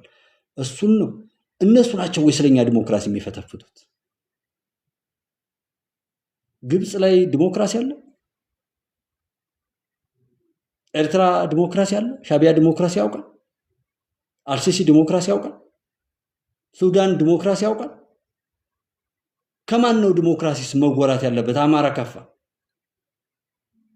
ሰሚው ነው ችግር ያለበት። እና ያንን ነው ኡስታዝ እነሱ የሚያወሩትን አምጥቶ ከመጫጅ እንጂ የሚያገኘው ይህን ያህል አገር ገልብጦ መልሶ የህዋት ስርዓትን በኢትዮጵያ ማምጣት አይቻልም፣ አይታሰብም ጭራሽ። ስለዚህ የኢትዮጵያ እናም ስለዚህ ይላል የትግራዩ የህዋቱ መራሽ የኢትዮጵያን ምርጫ ተቀባይነት አልሰጠውም ይላል። ኦኬርስ ይላል ምንድነው ይባለው? ጫው ለራስ ስትል ጣፍጥ። ምርጫውን ተቀብሎ እንደ ኖርማል ማንኛውም ከተሞች አክት ቢያደርግ አገሩ እንደ ሀገርነት ይነሳሳል፣ ይነቃቃል፣ ህዝቡም በሰላም ይኖራል። ከጦርነት የሚባል ነገር ይቀራል። እንደ ማንኛውም ሌሎች ክፍለ ሀገሮች በሰላም አብረን መኖር እንችላለን። ሌሎችም ማንኛውም ነፍጥ አንስቶ የተለያዩ ነገሮች ከማድረግ ይልቅ በዚህ በተከፈተው ትንሽ እንኳን የፖለቲካ ምህዳር የሚቻለውን ያህል መንቀሳቀስ ቢቻል ደስ ይለኝ ነበር። ለማንኛውም ምን ይላል? በተወሰኑ አካባቢዎች በተለይ የትግራዩን ነው የሚያነሳው እዚህ ጋር የኢትዮጵያን ምርጫ እውቅና አልሰጡትም ይላል። حرب أهلية أخرى بتلوح في الأفق علشان تتحول إلى عملية تصويتية اللي سعى من خلالها أبي أحمد لترسيخ صورته أمام العالم باعتبار ይህ በተለያዩ ዓለም ከአመጣጡ ጀምሮ በዚህ ላይ ከትግራይ ከኤርትራ ጋር በተያያዘ የተለያዩ የሰላም ማስከበር እና የመታረቅ እና የስምምነት ሂደቶችን በማድረግ የሰላም ኖብል ተሸላሚ በመሆን በዓለም ላይ ድምጹን ያስከበረው የሆነው መሪ ነው አብይ አህመድ። قائد شرعي منتخب إلى زعيم بيقود بلد ممزق داخليا ويقترب أكثر من أي وقت فات من الصراع اللي قد تكون حرب التجري سنة. ስለዚህ አሁን ይህ አካሄድ ምንም ይሁን ምን በተለያየ መልኩ አሁን ላይ በተደረገው ትግራይን ያላካተተ ምርጫ ጠቅላይ ሚኒስትር ዶክተር አብይ አህመድ በማሸነፍ ድጋሚ ሀገሩ ላይ መሪ በመሆን ከዚህ በኋላም እንደገና የትግራይ ጉዳይ ጋር በተያያዘ ወደ ጦርነት ሊገባ እንደሚችል ይታሰባል ይላል። 2020 مجرد نزهة مقارنة به لا سيما وإنه حاليا في صدق. ምክንያቱም ይላል ከዚህ በኋላ የኢትዮጵያ ጠቅላይ ሚኒስትር በድጋሚ አሁን በሚደረገው ምርጫ ከዚህ በኋላ ልክ እንደነበረው እንደማይሆን ይታመናል ይላል። ስለዚህ የ2020ውን ጦርነት የሚያመሰግኑበት ቀን ሊመጣ ይችላል በህዋት መራሹ በኩል ይላል። ይሄ ማለት ነው በህዋት በኩል ከዚህ በፊት ትንሽ የመለሳለስ ነገር እንኳን የነበረ ከሆነ በአሁኑ ሰዓት ግን የመለሳለስ ነገር አይኖርም እያለ ነው። ጥሩ ነው። በእኔ በኩል የህዋት መሪ እንደፈለጉ ሀገሪቷን ልክ ሀገር ውስጥ እንዳለች ሌላ ሀገር ሳትገነጠል እንደተገነጠለች ሀገር አፕሮች ይዘው ወይም በዛ አይነት አስተዳደር እንደፈለጉ ኢትዮጵያን የሚገዘግዙበት በፈለጉበት አካባቢ ላይ ከተለያዩ ሌሎች የውጭ አካላት ጋር አሁን እንዳደረጉት የህዋቱ መሪ በሱዳን የጋምቤላ የሆነ ተቃዋሚ ምናምን ተቃዋሚ የኦሮሚያ ምናምን ተቃዋሚ የአማራ ምናምን ተቃዋሚ ተብሎ ኦፊሻል በሱዳን የተሰባሰቡ ኢትዮጵያን ለመገዝገዝ የሚነሱ አካላት እኛ እንደፈለግን እንሁን፣ ግን የኢትዮጵያ መንግስት ግን ይሄ እንደፈለግን የምንሆነውን ነገር ደግሞ ዝም ብሎ ሊያይ ነው የሚገባው፣ መጣው ቢፈልጉ ወንበሩን እስኪረከቡ ድረስ ጸጥ ሊል ነው የሚገባው ብለው የሚያስቡ የዋሆች እና ይህንን ደግሞ በይፋ የሚነግሩን የዋሃዎች እና እኛ ምናልባት ነው ህግ መከበር አለበት መንግስት የፈለገ ይሁን እና ከዛ የባሰ ነገር እንዳይመጣብን የባሰ የሆነ መረባበሽ እንዳይመጣብን ምክንያቱም የበሰለ የሆነ አንድም አቋም ያለው የተሻለ ነገር አምጥታችሁ የተሞከራችሁበት ሂደት ስለሌለ እንደው በጦር ከምትመጡ አርፋችሁ ከምትበጠብጡ ቢያንስ በሰላም መምጣት አለባችሁ የሚል አቋም አብዛኛው ህዝብ ያለው ሆኖ ሳለ በዚህ ሂደት ውስጥ የተቀላቀሉ የሆኑ የግብፁ መሪዎች እንደሆኑ ያሳየናል። በግልጽ ነው የሚነግረን የኢትዮጵያ አካሄድ ከዚህ በኋላ ከዚህ በፊት እንደነበረው አይሆንም ይላል። እኔ እንዳይሆን ፈልጋለሁ። ሰላም በማስከበሩ ሂደት የተሻለ አቋም እንዲኖረው በጣም እመኛለሁኝ። ፍትህን በማስከበር ረገድ ከዚህ በኋላ እንደዚህ በሌሊትም በምንም ተነስቶ የመረጠውን ህዝብ ያከበረ የሆነ አካሄድ ሊኖር ይገባል። የሰው ልጅ ከዳር እስከ ዳር ድረስ በሀገሪቱ ተንቀሳቅሶ መኖር የሚችልባት ሀገር መመስረት አለባት። ከሁሉም ነገር ቅድሚያ ሊሰጠው የሚገባው መንግስት ይህንን ነው ብዬ አስባለሁ። እንደ አርሲው እንደ ሌሎችም አካባቢዎች ላይ ያለ ውንብድና በማንም ይሁን እንዲፈጠር መልሶ የሚፈቅድ መንግስት ሊሆን አይገባም። በጣም ጠንካራ ሆኖ ሊወጣ ይገባል ብለን እናስባለን። አሁን በምርጫው ካሸነፉም ሆነ ወይም ደግሞ ከመጡና ሀገሩን እንደገና በሚያስተዳድሩ ማንኛውም ኤሌመንቶች አንዳንድ ጊዜ የግድ ብልጽግና ብቻ ላንል እንችላለን። ብልጽግና ውስጥ ደግሞ ለምሳሌ እንደ ትምህርት ሚኒስትር ሆኖ ብርሃኑ ነጋ ሲሰሩ ነበረ። ሌሎችም አሁን ላይ በጣም ብዙ እድሎች ሊኖሩ ይችላሉ። በተለያየ አይነት መልኩ የሚገቡ መሪዎች ይኖራሉ። እነዛ መሪዎች ግን አጋዥ ሆነው የኢትዮጵያን ሰላም በተለይ እና ደህንነት ሊያስከብር የሚችል አካሄድ እንዲሄዱ እንመኛለን። ጠላቶች የሚመኙት ይህንን ልክ እንደ ወንጀል ነው። አሁን ተመልሶ ጦርነት ሊያስነሱ ነው፣ የሰላም ማስከበሩን ሂደት ረገጥ አድርገውት ሊሄዱበት ነው ብሎ ገና ለገና ይሰጋል። ህዋትዬ ሊያልቅላት ነው ብሎ ገና ለገና ያስባል። በጣም ያስፈራዋል። አጂብ በጣም ይገርም ነው። በጣም مباشر مع احد اكبر المكونات العرقيه للشعب الاثيوبي በኢትዮጵያ በጣም ትልቅ የሆነ አክበር ዕርቅያ ይለዋል። በጣም ታላቅ ነገድ ታላቅ ጎሳ ታላቅ ያልሆነ ጎሳ የት ነው ኢትዮጵያ ውስጥ ያለው? ግብፃዊው መጥቶ የትግራይን ታላቅ ጎሳ ብሎ ሲነግረን ምን ማለቱ ነው? እና ይሄ በቀጥታ ከደብረ ጽዮን የተጻፈ ደብዳቤ ነው ይመስለው በግብፅ ይነበብ እንጂ ማለት ኢትዮጵያ ውስጥ ታላቅ ታናሽ የሚባል ነገር የለም። ሁላችንም ኢትዮጵያዊዎች ነን። ትግራይም ኢትዮጵያዊ ናት። ስለዚህ እዛ ውስጥ ያሉ ግን አንዳንድ ወንበዴዎች ሽፍቶች ልክ ከዚህ በፊት ኢትዮጵያን የባህር አልባ እንዳደረጉት ከግብፅ ጋር ተስማምተው ኢትዮጵያን ከኤርትራ እንደገነጠሉት ሁሉ አሁንም ያንኑ ታሪክ አይናችን እያየ ከነቃን በኋላ ሊደግሙት ይፈልጋሉ። በጣም ነው የሚገርሙት። እና አሁን ግን ለየት የሚለው ከዚህ በፊት ይሄን ሁሉ አንሰማም ነበር። እኛ ተኝተናል። እኔ ምንም መከታተልበት ሁኔታ አልነበረም፣ ግን ይሄ ሁሉ ሲወራ ነበር። ምክንያቱም ወደኋላ ተመልሼ ብዙ ፕሮግራሞች ስሰራ አብዛኛው ዩቲዩቦች የተሰሩት በጣም በደንብ መስማትም ማወቅም የምንችልበት አቅም ላይ ባለንበት ጊዜ ነው። አልহামዱሊላህ እኔ ከ18 ከ19 ዓመቴ ጀምሮ አረብኛ በደንብ መስማት የምችልበት ሁኔታዎች ተፈጥሯል። ምክንያቱም የተማርኩበት ከልጅነቴ ኤሌመንተሪ አረብኛ የሚያስተምሩ ትምህርት ቤቶች ነው። ከዛ በኋላም ደግሞ በጣም የኢስላሚክ ጉዳዮችን ለመማር አረብኛ በጣም መማርበት ሂደት ውስጥ ነበርኩኝ። በሰዋሰው በምኑ የአረብኛ ነገር በጣም ብዙ ካሴቶች እንደውም ከአማርኛ ይልቅ አረብኛ ነገሮችን የምሰማበት ሁኔታዎች ነበር በህይወቴ በጣም ያሳለፍኩት። ከዛ በኋላ ደግሞ ያው 2000 ሳይመጣ በ1998 ጀምሮ ሳውዲ ውስጥ ዩኒቨርሲቲ ውስጥ ነበርኩኝ። የአረብኛ ቋንቋ የሚማሩበት 2 ዓመት ቸኪ የተማርኩበት ከዛ እንደገና ኮሌጅ ውስጥ እንደገና ሌላ 4 ዓመት የተማርኩበት። ይሄ ማለት በዚህ ወቅት ነው እነዚህ ሰዎች ከህዋት ጋር በነበረው ምንም እንኳን ከህዋት ጋር በተለያዩ መልኩ ባንስማማም እንደ ስርዓት ነገር ግን በሜጋ ፕሮጀክቶች ላይ ይመለከተናል። በሀገራችን የድንበር ጉዳይ በሀገራችን ብሔራዊ ጉዳይ ከውሃ ጋር በተያያዘ ይመለከተናል። ግን ይሄን ያህል ልብ ሰተን አንሰማም ነበር። አሁንም ብዙ የተኙዋሉ ይሄ ጉዳይ እንደውም ምን ሆኖ ነው ጭራሽ ኡስታዝ ጀማል እዚህ ውስጥ የገባው ብለው የሚያዝኑልኝ ምስኪኖች አሉ። ለነሱ ነበር መታዘን የነበረበት ማለት ስለ ሀገራቸው ጭራሽ ማያሳስባቸው ወይም ቢያሳስባቸው በጣም በዚህ ደረጃ አደገኛ የሆነው ፓርት ያልተገለጸላቸው ሰዎች በጣም ነው የሚያሳዝኑኝ። እና አሁን ላይ የኢትዮጵያን ህልውና በጣም ያናጋ የሆነ የተለያዩ ቦታዎች ላይ የሚነሱት አሁን የምናያቸው ራሱ ችግሮች የዚህ እርሾዎች ናቸው። እነሱ ናቸው በጎሳ በምን ጂኒ ምናምን መዋቅር ውስጥ ከተውን ማይሆኑ የተለያዩ ስርዓቶችን አምጥተው ህዝቡ ያላሰበውን ነገሮች አሳስበው እነሆ የብሔር ብሔረሰቦች መብትና ምናምን ጉዳይ የሚለውን ነገር አቢዩዝ አድርገው ሰዎች በሙሉ እንዲጠላሉ እንዲገፋፉ አድርገው በዚህ ደረጃ ያስቀመጡት እነሱ ናቸው። አሁን ያንን ሌጋሲ ለማስቀጠል ከዛ ሆነው የኢትዮጵያን ምርጫ ሊተቹ ይሞክራሉ። እኔ ምርጫውን የሚተቸው የራሳችን ሰው ሲሆን ምንም አይመስለኝም። ጥሩ ነው ለሀገሩ ወዶ ነው ምናምን ይላል። ግን እንደነዚህ አይነት ሰዎች ሲተቹን ግን ፈጽሞ ለኛ ብለው እንዳልሆነ እርግጠኛ መሆን እንችላለን። ايه اللي بيحصل في اثيوبيا ምንድነው ኢትዮጵያ ውስጥ የሚከሰተው? تحولت الانتخابات الجديده لوقود لحرب اهليه جديده ይህ የኢትዮጵያ አሁን ላይ የምርጫው ሂደት መጨረሻው አደገኛ የሆነ ስርዓትን ሊፈጥርና ምናልባትም እንግዲህ እነሱ የሚያስቡት ይሄ በተለያየ መልኩ ያስቀምጡት የተቃዋሚ ቡድን علقلت ብሎ ይነሳል علقلت وايه اللي عمله جيش تحرير اورومو وهل ممكن نشهد بالفعل بدايه لتفكك الدوله الاثيوبيه ስለዚህ አሁን የኦሮሚዮ ነፃ አውጪ እንዴት ያስባል አሁን ስለሱ አሳስቧቸዋል በጣም ማለት የትግራይ ህዋት የሚባለው እንዴት ያስባል ሌሎቹስ ዝም ይላሉ ወይስ ኢትዮጵያን አሁን ባለችበት ሁኔታ እንዳትቀጥል ይጥራሉ ከዛም ኢትዮጵያን ይበትናሉ እንዴት ነው የሚሆነው ይላል በጣም እንዳነት ጽንፈኝነት ዘረኝነት ጎጠኝነት ጥላቻና ተላላኪነት ይጠፋል ኢትዮጵያ ከፍ ከፍ ትላለች ኢትዮጵያን የናቁ ሁሉ እግሯ ስር ይደፋሉ